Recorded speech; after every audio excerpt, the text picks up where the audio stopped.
If I mention Dodger baseball history to you, history, what's the first thing comes to mind? Well, Jackie Robinson. Okay, I'll just leave it at that point. The Dodger history involves the greatness of opportunity provided to players from other places. Jackie Robinson Negro Leagues, that was a start. Sandy Amoros, one of the first ones to come out of Cuba, played in the 1950s, made a couple of big plays in the World Series for the Brooklyn Dodgers. Japan, Hideo Nomo, amongst others. Mm-hmm. Mexico, can you say Fernando Mania? Yeah. And it's gone on and on and on. Well, the Dodgers were the first ones to go to the Dominican and open an academy. Nobody in baseball had done it. And Ralph Avila, legendary Latin American scout, he's a native of Cuba, lived in Venezuela, knows everybody in the Caribbean. Dodgers have hired him. He worked here for a long time. He passed away at the age of 92. Ralph Avila is the one that proposed the idea of Campos La Palmas, training camp, Dominican Republic, under the palm trees for Dodgers.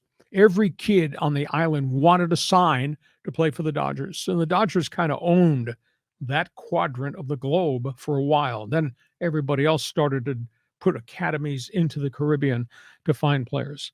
Amongst the players that he signed, does the name Pedro Martinez ring a bell?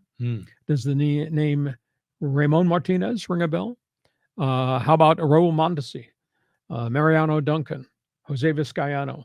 Those are some of the players that he founded in the Dominican and brought to Dodger Stadium. And most of those guys had very, very good baseball careers. So he was the first. He was the flag carrier that planted the first flag, and it was a Dodger pennant in the Dominican. Now everybody obviously scouts. Now we have the international signing bonus era. Baseball's really become a global game, but he was the first of all time.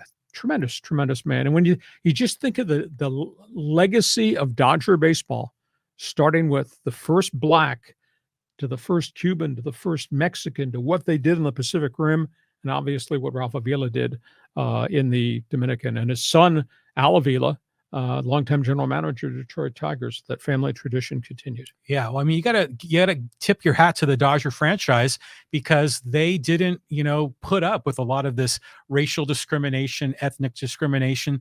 They went out and got the best talent they could get, and they were innovators. What they did in the Dominican Republic. So, yeah, this is definitely a passing of in Dodger history.